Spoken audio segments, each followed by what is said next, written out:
and welcome to the Tao of Our Understanding Recovery Podcast. In this podcast, we discuss mystical works of literature and how they relate to recovery. We hope you enjoy today's podcast episode.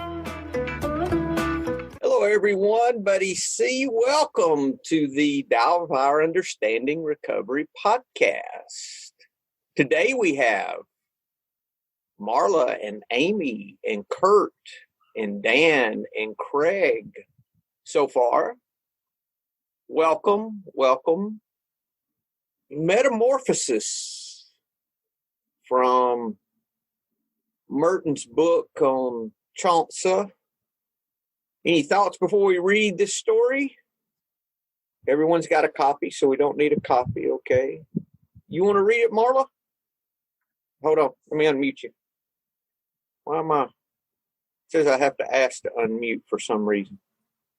Marla, can you unmute, please? There you go. Okay. Metamorphosis. 4 men got in a discussion. Each one said, "Who knows how to have the void for his head, to have life as his backbone and death for his tail? He shall be my friend." At this, they all looked at one another, saw they agreed, burst out laughing, and became friends. Then one of them fell ill, and another went to see him. "Great is the Maker," said the sick one, "who has made me as I am. I am so doubled up, my guts are over my head. Upon my navel I rest my cheek. My shoulders stand out beyond my neck. My crown is an ulcer surveying the sky. My body is chaos, but my mind is in order." He dragged himself to the well, saw his reflection, and declared, "What a mess he has made of me."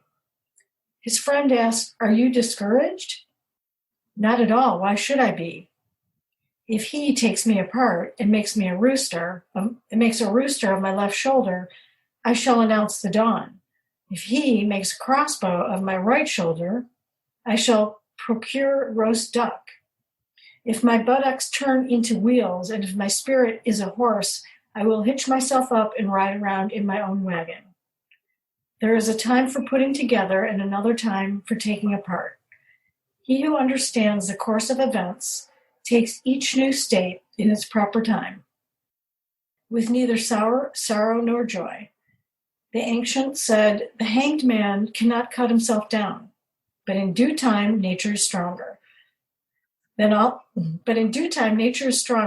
his ropes and bonds. It was always so. Where is there a reason to be discouraged?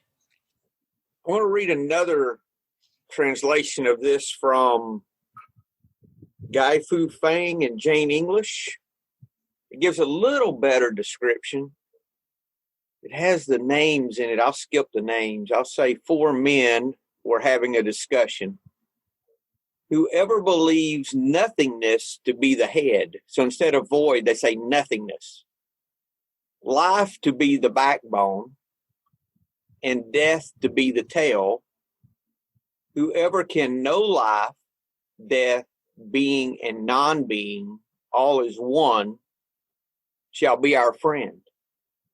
Gives a little better understanding there of that first phrase. The 4 looked at one another and smiled. And since they were in complete agreement, they became fast friends. Not long after, one fell ill, and one of the others went to him and said, "Great is the Maker of things that he should make me as deformed as this. Great is the Maker of things that he should make me as deformed as this. His crooked spine was curled round like a hunchback. His 5 organs were upside down. His chin rested on his navel. His shoulders rose up above his head. His neck bone pointed to the sky. His body was sick, yet he was calm and carefree. He limped to the well and looked at his reflection and said, 'Ah, the Maker of things has made me all crooked like this. Does this upset you? No, why should it? If my left arm became a rooster, I would use it to herald the dawn. If my right arm became a crossbow, I would shoot down a bird for roasting. If my buttocks became wheels and my spirits a horse, I would ride them. What need would I have for a wagon? For we were born because it was time, and we die in accordance with nature. If we are content with whatever happens and follow the flow, joy and sorrow cannot affect us. This is what the ancients called freedom from bondage. There are those who cannot free themselves because they are bound by material existence. But nothing can overcome heaven. That is the way it has always been. Why should I be upset? I mean, what is there to add to that? Take whatever life gives you and be fucking happy with it. Yeah. You better be fucking happy. Yeah, by God. Yeah, I mean, I see gratitude. I see, first their whole attitude was, nothingness to be the head, life to be the backbone, and death to be the tail. To know life, death, being, non-being, all is one. I think that's the first part of this. If we approach life in this way, then we have the possibility of living calm and carefree regardless of our circumstances. That's why they were laughing. That's why they were smiling. Even though his body was sick, he was calm and carefree. And Amy, we're informal here. You just unmute and we just talk. Okay. So Okay. if you got something to say, you just let us know. So. Well, of course I have something to say. So all I kept thinking was the childlike faith. And if you hear my dog in the background, he's just rude. Childlike faith, as a little child, I intuitively knew that I would be fed and clothed and taken care of. I might start crying and might get a little, my feelings hurt because I'm not getting what I want. My parents, especially my mom, would always take care of me. And that is, I think, something in recovery that I've not strived to be, but a concept that I would love to have, just full, complete acceptance of what is, and not what I think it should be or what I think it should not be. Yeah, that's what I was thinking about, the people with, I don't want to say handicaps, but I don't know what the politically, maybe physical challenges or mental defects or deformities, they live a really carefree life because they are by default forced to be in acceptance of their condition, right? And so I admire that capability. They're not just like children. We can, and in the big book, it tells us where it's obscured by calamity and worship of other things and all this other stuff, this worldly stuff gets put on me and clouds my judgment and my beliefs. But if I could just get back to that place of nothingness, of acceptance, then I think I do have a shot. It says too that this guy, he became ill. So he wasn't always this way. So he fell ill. They were all friends. They all agreed on their approach to life of being, of acceptance. And it said void for his head or nothingness. More like, I think emptiness probably would be a good approach to that, that this guy fell ill, so his friend came up and was really not in acceptance with him. His friend said, "Are you okay with this? What's happening to you?" And then I see him start doing all this explanation. I see that as gratitude. He's grateful. He starts saying, "Hey, I'm all this way. This is the way my maker has made me." And he even went to look at his reflection so he could see it even better. He said, "Aren't you discouraged?" He said, "Not at all. Why should I be discouraged?" And he starts talking about all the things he may can do and the way things could be different. Craig, you have something to? No, I was just re-looking at that first part where it says each one says, "Who knows how to have the void for his head, to have life as his backbone, and death for his tail." I was just wondering about the interpretation of that. Obviously, it's going to be the start, the middle, and the end of existence. Just accepting it for what it is. These are going to be the three stages that you have, and it's accepting everything that's going to be coming along for it and not resisting it.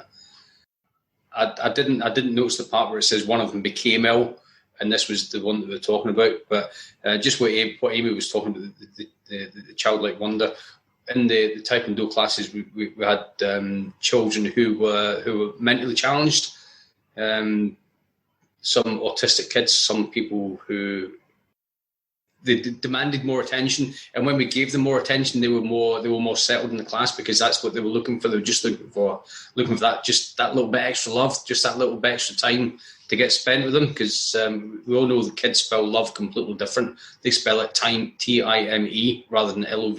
So just some kids are just looking for that little extra time spent with them. But one of the kids pointed out, this is, look, Mr. McD, how come that boy's different? How come that boy's different to us in what he's doing? I was like, well, maybe he's not different to you. Maybe you are different to him. If you're looking at it from his point of view, he's as he's supposed to be. It's everybody else that's different. I think viewing everybody else's differences. When we go into AA, we're always taught to look for the similarities, not the differences. And I think sometimes a lot of people focus on the differences in other people's lives, and they do miss the connections. They miss everything that we connect spiritually with each other. They miss that spiritual rapport that we have with each other. And we do concentrate on the things that other people have materialistically, rather than the connections that we have spiritually. So that kind of jumped up at me just when we were talking about that. Hey, Dan, I got a question for you. What do you think of this? Craig brought something to my attention I hadn't thought of. They're describing life as a body. The nothingness of the head, the life is the backbone, the death is the tail. Time as one existence, not time linear. Yeah, what do I think of that? Yeah, what do you think of that, man? I love it. It's awesome. Yeah.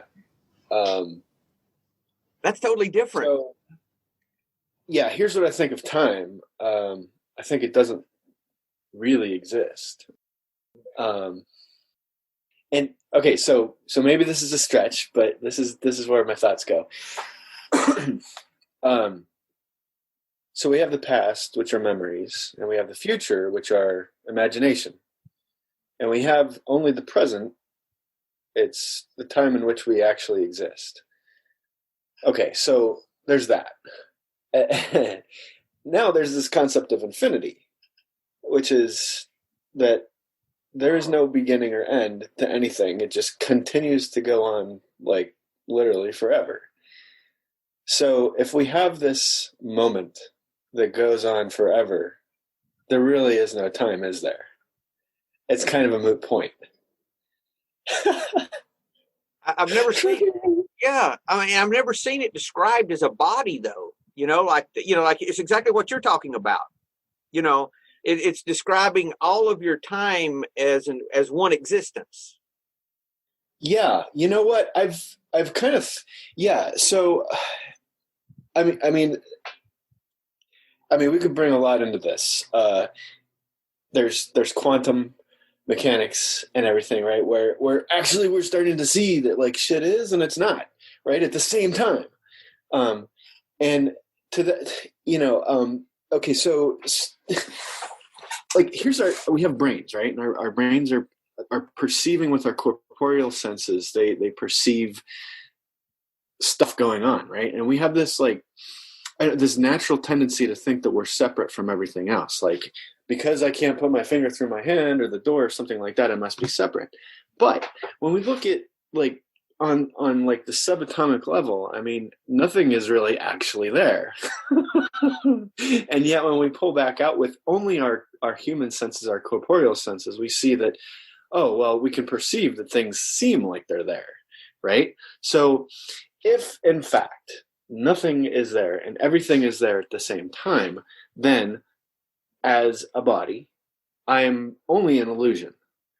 My thoughts are only an illusion as a summary of all the little neurons and shit that are going on up there. My feelings are only an illusion. None of it is actually real enough for me to take completely seriously. Now, what is the point of me actually being here? Like, why? Why am I having this experience? Well, there's an esoteric explanations of the afterlife and all that other kind of stuff, depending on which faith you're looking at. We say that, okay, well, look, if we're all one body, right? Like literally, we're everything and we're nothing all at the same time, which means that we belong to the past, we belong to the future, but mostly we belong to the present. All is this one entire infinite organism, right? Of material and physical and biological and all that kind of stuff. If that's the case, then really what we are is we're just experiencing illusions from certain perspectives and certain points of view for a particular reason that, okay, I'm okay with not knowing that. So when I have a life, I'm a person and I'm Dan and I'm like deformed or I'm not deformed or I'm an alcoholic or I'm a drug addict or I'm a normal person, whatever, right? Like I am playing the part for which I was designed. Now, I can either resist that and decide that I want to be separate, or I can embrace that and accept that I am not separate and I have a part to play just like everybody else. And in so doing, if I participate, I'm joining to that timeless one that we were just kind of talked about. And you can laugh and you can be at peace and you can be in the calmness that doesn't make sense. You can be carefree. Yeah, no, like, look, that takes lots of practice. Yeah, but that comes from the connection, right? Yes, I totally agree. So in the beginning, like before I embraced my alcoholism and my dependence on powers lesser than myself, right? Like I was resistant to that whole thing, and of course, that resistance is what caused me pain and suffering. But in that surrender and that admission that I was powerless over these things, or my reactions were powerless over these things, I gained a great deal of freedom. And that was because I succumbed to the unity that is already, and like from the beginning, already there. And the way they got us to start looking at that, Dan, was because they said, okay, you need to go help somebody. Well, how's that going to help me by helping someone else? Right? That's how they get us to start looking at that connectivity. So because we're all this body, so when I help you, I'm really helping me. Yes. Yeah, one of the lines in one of the other books that I'm reading about Taoism says that anytime that you have plans or designs against somebody, you are the doer physically, but spiritually you're the receiver. Mm-hmm. And the same would hold true for anything that we do with another's well-being in mind as well. Thanks for asking me about that. That was I didn't mean to put you on the spot. I hope that was okay. I just felt like you probably had an answer to that. Circuitous or otherwise. Yeah. So what was the answer? Hey Craig, just go help somebody and not worry about it. I don't know. What was the original question that you asked him? I forgot. Quantum mechanics was my second favorite lesson at school. It was Marla. It was that time as a body. This guy looked at his whole life as time of his whole life as a body. His head, then his life was the backbone, and his death was the tail. His whole body was thought of as time that he lived was thought of as a body instead of linear. It's thought of all at once. And it's interesting, though, the four were friends and they all thought this way. But when one had a real acceptance that they had to do, got sick, one of the others could not, other friends had a hard time accepting that his friend was sick. So aren't you discouraged? Does that not sound, I mean, is that not the way it is? You know, we're all on this path and something really major happens, or, you know, and our friends say, wait a minute, you know, and I've had people come to me about, I said, that's not how you're supposed to be thinking. You know, I don't know if anybody else had this as well, but just when you're talking about that, just when one person becomes sick, other people tend to go the different ways. Other people tend to follow it. I had this thing that when I admitted to the fact that I've got a drink problem, I'm an alcoholic, I suddenly noticed all these people kind of disappearing out of my life. All these ones that were kind of in it for the wrong reason. They wanted to be in the crowd of Craig the drinker. They didn't really want to be in Craig the sober person's life. I don't know if anybody else had that as well. And I've actually made more true connections in sobriety. I've found more people who are like me, more people who think like me. And I think I've found more people who are like the 4 friends at the start of this verse, the 4 ones that are more accepting of where I am, who I am, and what I'm doing, and the reasons behind what I'm doing. Not the Craig, what can Craig give for me? What can I get from Craig? It's a case of, you know, how can we help each other? I think people get uncomfortable. They don't know how to respond when, you know, in those situations sometimes. Yeah. And sometimes it's because we're highlighting things that are going on in their life that they're uncomfortable seeing. Yeah, I would agree with that. That's sort of like the whole teaching without words thing, right? Mm-hmm. Yeah. Yeah. Hey, Dan, I noticed something new in the Tao Te Ching this week. Tell me. I noticed it does not mention karma anywhere, nor does it mention sin. There's only one sin reference in the entire Tao Te Ching in the 4 translations that we use, and it was just that there's no greater sin than desire. So it wasn't even like a real sin reference. But I was amazed that there's nothing with karma, nothing with sin. I can't find anything about afterlife, or, you know, you mentioned afterlife, you know, and I was like, wow, this is all about now. Yeah, I don't think the Tao has anything to say about the afterlife or the before life. Not in the Tao Te Ching. No, the Taoist religion has a lot about that stuff. But talking about the philosophy itself, no. I don't see it. Maybe we're missing. I mean, maybe there's some references that you could take to say some of that, but I don't recall any. I mean, there's an awful lot of talk about immortality. Okay, you know, afterlife is a part of immortality, I suppose. I mean, you know, you could take it apart and say that there's a before life, a during life, and an afterlife, but then you can put it all back together and call it immortality. Yeah. Right? Yeah. But there's nothing about punishment or sin or karma or, you know, all those things. That's right. I think it really depends on how you define sin, because sin is usually something that's created not from God, or something that strays from God. Whereas I think that in the Tao, they look at everything as being of the Tao, be it good or bad. It's our perception of the good and bad. It looks above that, I think. Yeah. Above those distinctions that we place. Yeah. On our story here, I really see this guy using gratitude. He really didn't even have to use it. Maybe he had already used it to get in the right place. Who knows? But when his friend came and was kind of like, are you okay with this? You know, you're really fucked up. You know, what are you going to do? You know, are you sure, you know, you're okay? And then he even looks at himself. He talks about how great his maker is. And I like this last part. It really tells a lot about there's a time for putting together and another time for taking apart. He who understands this course of events takes each new state in its proper time with neither sorrow nor joy, just with acceptance. There's two ways I'm looking at that. And one of, I think the way they are talking, or the way it's being discussed, is, you know, the life cycle, or, you know, how things progress or regress. But there's also, for me, just because of my present situation, it's and some of this course I'm taking and that sort of thing about money, I've realized my whole life.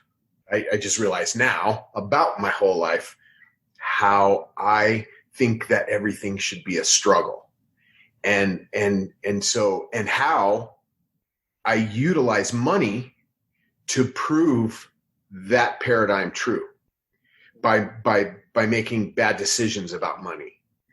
And of course it comes from childhood. It's a whole thing.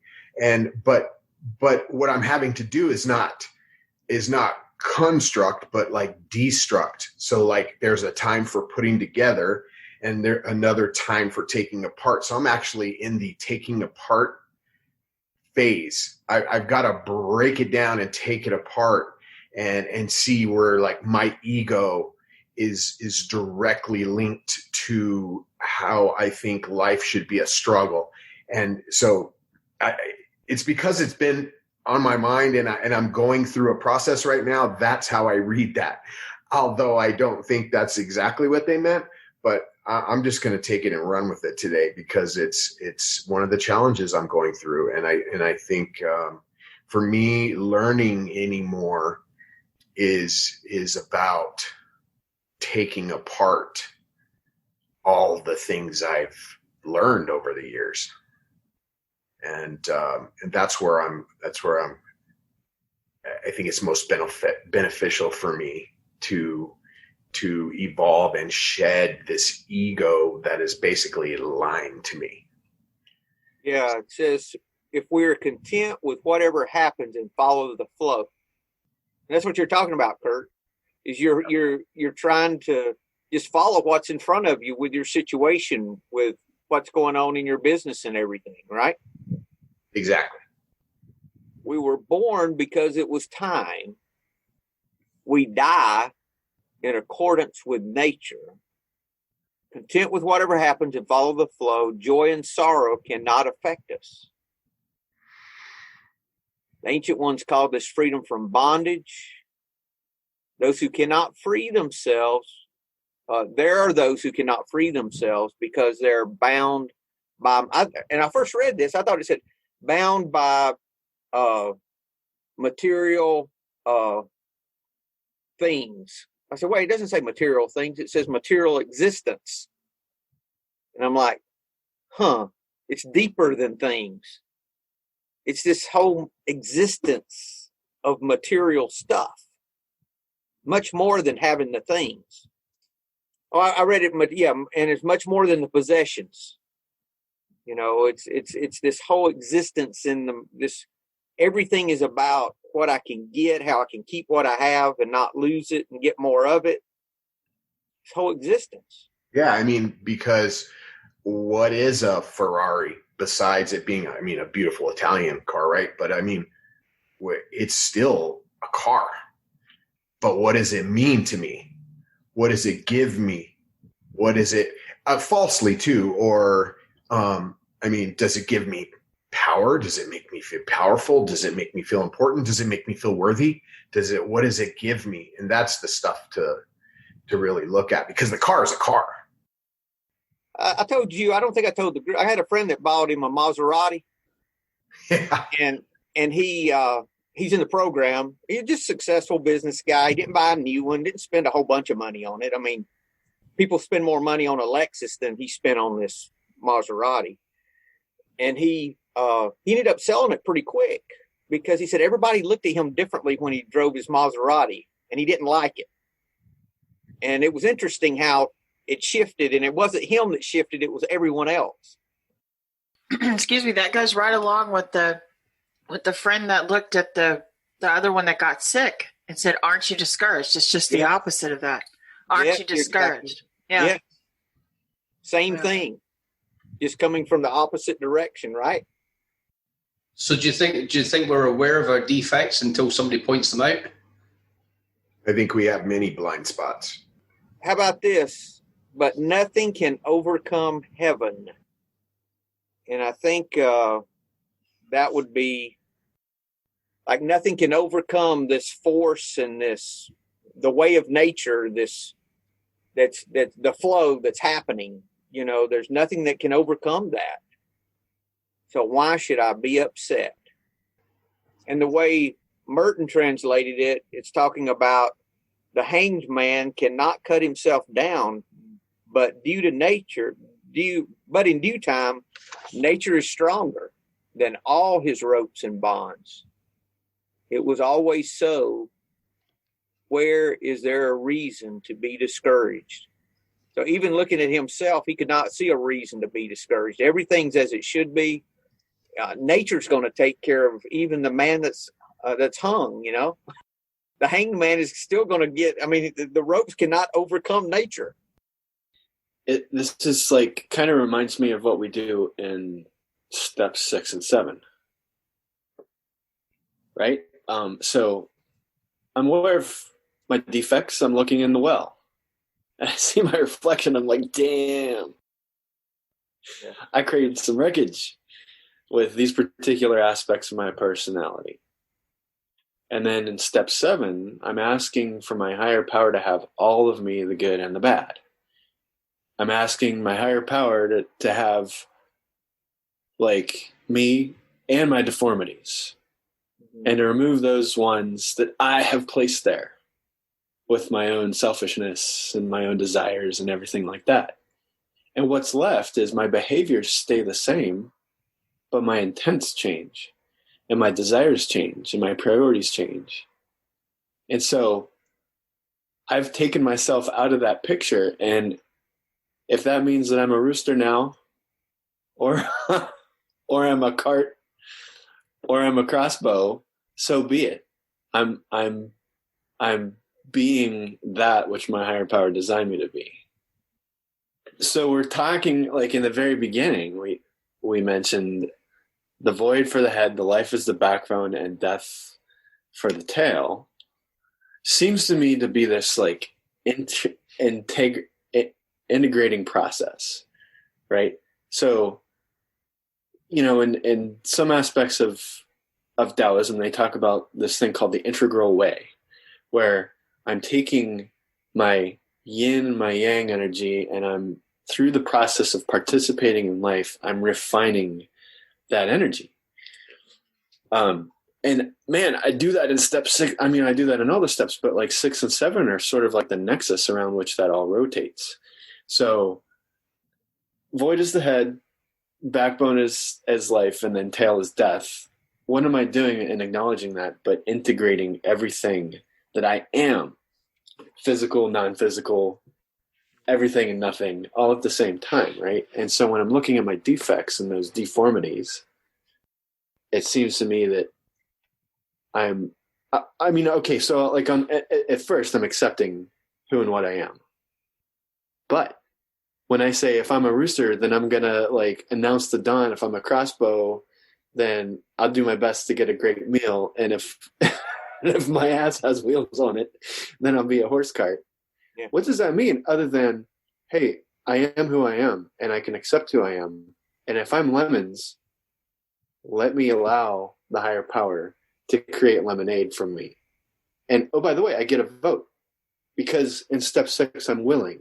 Step 7, I take action. So I'm willing, acknowledge the defect, work with it, not against it. And it no longer becomes a defect. It's an asset. But what has actually changed? Nothing.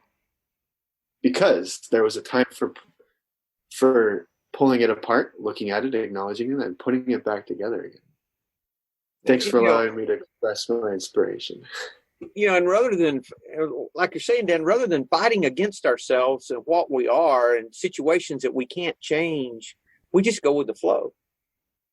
You know, we just learn that we're right where we're supposed to be. All those things that we're told, you know, and there's so many situations I can't change, and I can either go through kicking and screaming, or I can be okay with it. And I can even be happy if I'm not kicking and screaming and fighting, and the situation being no different at all. That's what you're talking about. Yeah. Yeah. I mean, I can look at any time that I have even a small frustration. It is not going with the flow if I'm frustrated about anything. Because why? Because there's a should in there. I think it should be different than it is. So right there, even though I say I'm going with the flow a lot of times, I can use my mouth sometimes, but I demonstrate something completely different. And I demonstrate that, no, I am going to argue with the reality of life, because I'm going to get pissed off. No, it shouldn't be this way. My business shouldn't have tanked, friggin' hundreds and hundreds of thousands of dollars, or I shouldn't be, I have a long list of shouldn't be's, and I can get into acceptance, but I got to suffer first. And that goes back to the struggle. But I don't think I have to do any of that. But the mindset that I'm trying to break away from is not having to go through that whole cycle to get to acceptance. And this guy's friend was suffering. He was not, and he was the one with the issue, So don't shit all over yourself, right, Kurt? That's the name of the game. Yeah. Craig, what you got, sir? Just some of the conversation reminded me of the prayer of St. Francis. If we want defects removed, then we have to be prepared to have something else to replace it with. So if I'm wanting, it says that where there is hatred, I may bring love. So if I'm asking God to remove my defects of character, if I'm saying, God, just take this anger and take this resentment away from me, I have to imagine God saying, yeah, that's fine, you know what, Craig, I'll do that. But what I'm going to do is I'm going to replace it with tolerance. I'm going to replace it with kindness. So for every defect of character that you want replaced, I'm going to give you something else to concentrate on. I can take away, I can take away just doubt, and I want you to concentrate on faith. I can take away your addiction, and I want you to concentrate on sobriety. So I think we have to be prepared for having these removed, but at the same time, focusing on the opposite of what's been removed. All of that's so far outside of the scope of our control. Yeah. That's the thing. This is all a surrender to the moment. That's what it comes back to. Is that not what acceptance is? Is surrender to what is? That's all it is. And I think surrendering to what is actually looking at the truth to some of the things inside you that a lot of people may be fearful of looking at. And what did the guy do? He went to the well and looked. He looked at the truth. He looked at how he really was. He didn't just think about how he felt. He looked at how he was.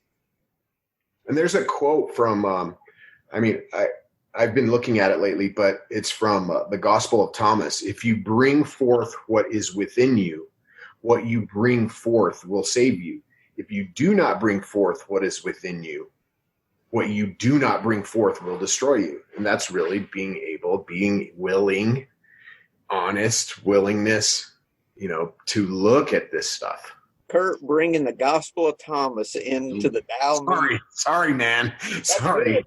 No, man, I'm impressed. I'm impressed. That's very applicable. Next we'll be talking about quantum mechanics.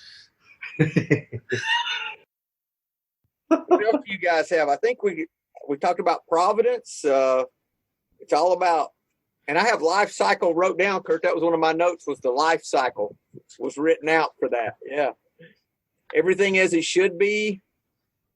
The reason I would be discouraged is because I want control to make things different.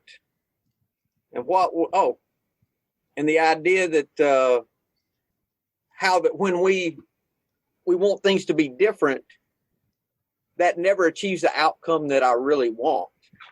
It just causes me to want something else to be different.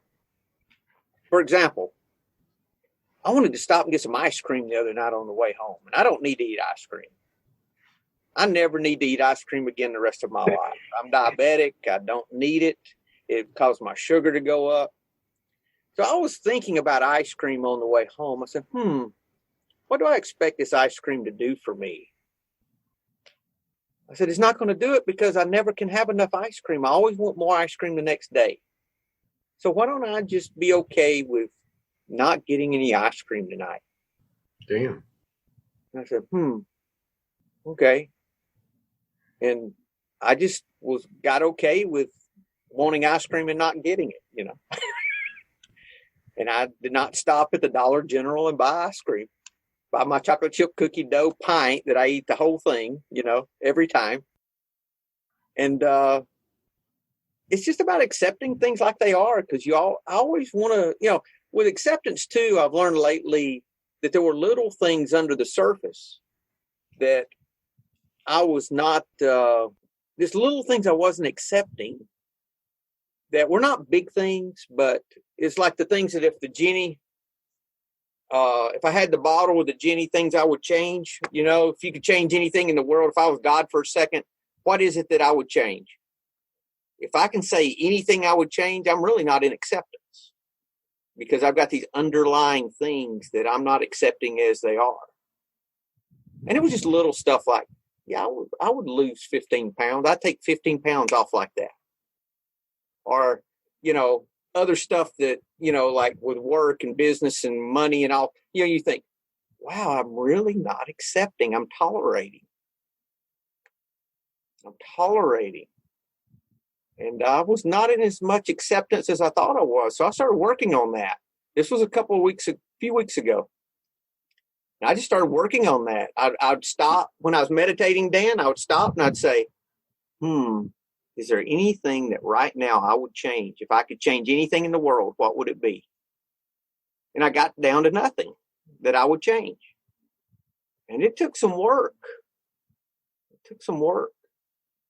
Comments? I mean, I could definitely relate to that. I have a list of things I decided that I want to do for the day. I have a list of objectives that I want to achieve in professional life. And I think that's okay. But what I know, not necessarily what I practice, but what I know is that to the extent that I attach my emotional well-being to the accomplishment of those objectives is the extent that I suffer. So the exercise itself and getting rid of, just allowing, letting go of desire, letting go of ambition and all that kind of stuff, and moving into acceptance. It's, kind of like we say in the program, simple but not easy, right? And who's making it hard? I'm making it hard, obviously. Okay, got it. I make it hard. But damn, it's hard. And I found there were little things about my wife that I would change. Little stuff, nothing major, but just some little, or things about my kids I might change. And good stuff, not bad things, good things, and not even stuff. And it got down to things that weren't even things that were selfish on my part. It was still things that I would change if I could. I'm like, ooh, I am not as accepting as I thought I was. That's a great barometer. I've kind of, I've thought about trying to locate desires and stuff like that within. And sometimes when you're looking at it too hard, it goes away. You can't even see it, right? So I feel like that's a great question to ask myself. In fact, I'm going to write that down. Cool. Recognizing things that need to change or things that we want to change. Things we want to change. I'm divorcing my husband. That's a huge change. Dumping the relationship. Right. And you're going with the flow. I mean, you're making the change, but that's different from things that I had to come to an acceptance that there was nothing to be done. Right. It was an acceptance of things, and I was tolerating for so long. All those things came up. Yeah, but you're going through those things now, though, Marla. I'm talking more about things that you can't change that you wish you could. You're making the change with your marriage, which is the underlying theme is I'm underemployed. Which if I could change that, yes, in a huge way. It's a bone for me. It's a huge, for me, a character defect. I have found that if the more I can accept the situation that I'm in as being okay with whatever it is, it allows me to see how to make good changes, how to go with the flow, in other words. I don't know if that makes sense. Yeah, it does make sense, because if you don't look at it, if I don't look at it from the point of view you just said, I tend to put that screen up, and then that screen blocks me from all the great things that are going to come out of it, or the lessons, the hard lessons sometimes, but all this other stuff that's working under the surface sometimes, I won't pick up on. And it's a big loss. I mean, I don't know it because I didn't see it, but it's still a big loss, because then I have to go through the whole pain of learning the whole lesson again until I finally, oh, that's what's going on here. So because we never see it clearly. We never see clearly what's really happening. No. And that's where the lack of faith or faith comes in, depending on the day or week or month for me. Because I have had a lack of faith this year. I have had a tremendous amount of faith, but I know what both feel like, and I'm being challenged in a lot of different ways. And I think it's good if I can just be, continue to be open. It's being not gratitude, right? Yeah. And it's not, some days I am not grateful. Yeah. I'm just going to speak the truth. There's too much as a human being sometimes in my life, but gratitude does ground me, where it's like, look, you don't have it bad, dude. You have it different than what you were used to and how you expected life to be and all of this. But my God, you are so fortunate in so many different ways. And when I get us away from that, man, let the suffering begin. And Yeah.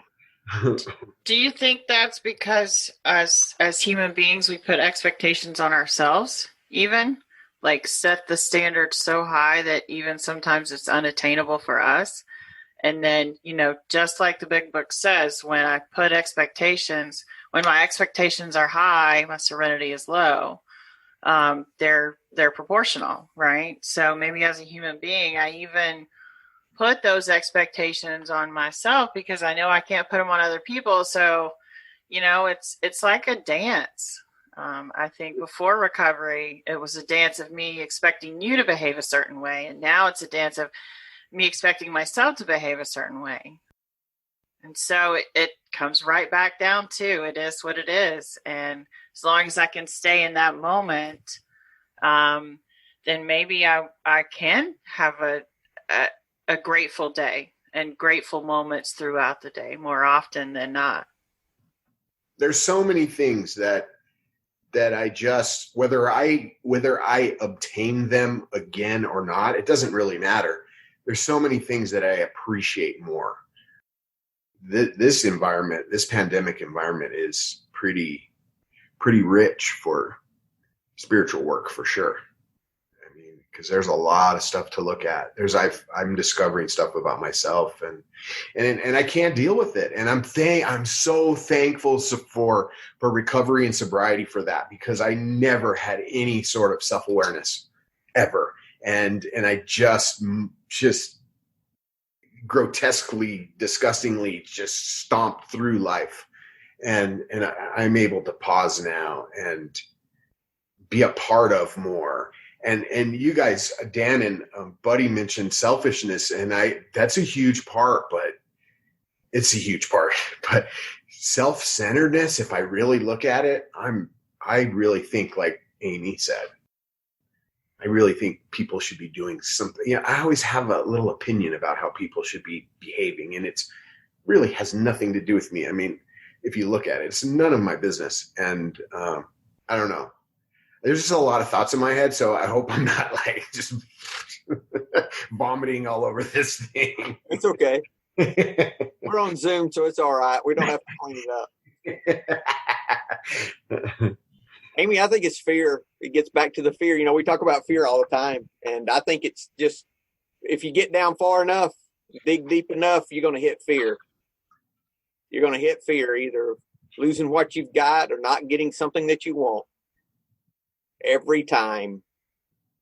That's why it's so hard to look at, ways of being, like ways I've been my whole life, because they've served me, but they don't serve me anymore. And I'm like waking up to certain ways that you just thought they were serving you. Yeah, I mean, maybe it was survival at one point in time, and it's not that anymore. It's actually stopping me from moving forward. But it's still like peeling back skin looking at some of this stuff. And his final statement was, where is there a reason to be discouraged? The guy's deformed, right? He's asking, why should I be discouraged? Where is there a reason for me to be discouraged? And he got there through acceptance, or he got there through gratitude. He got to acceptance through gratitude. That's what it looked like to me. That's good stuff. Anything else, guys? Amy, you got something? Yeah, relieve me of the bondage of self. Yes. I think it even goes back to that third step prayer. Yeah. Isn't the whole program about the third step, though, doing what we decided to do in the third step, turning more and more of our will and life over to God's care? I think that's what it's about, guys. Anything else before we close? Dang, third step keeps coming up. Dang, doesn't it? I can't get away from it. Us every time. All right, guys. Well, y'all have a great week. Great week. Good meeting. Thank you. Hello, this is Buddy C. I wanted to make you aware of several recovery-related resources that I've posted in the episode description. These resources include a list of recovery podcasts, a free sober meditation app, daily recovery email, shared Google recovery calendars. Hope you put some of these resources to use and have a great week. Thank you for listening to the Tao of Our Understanding Recovery Podcast. If you enjoyed this episode, please share it with your friends in recovery.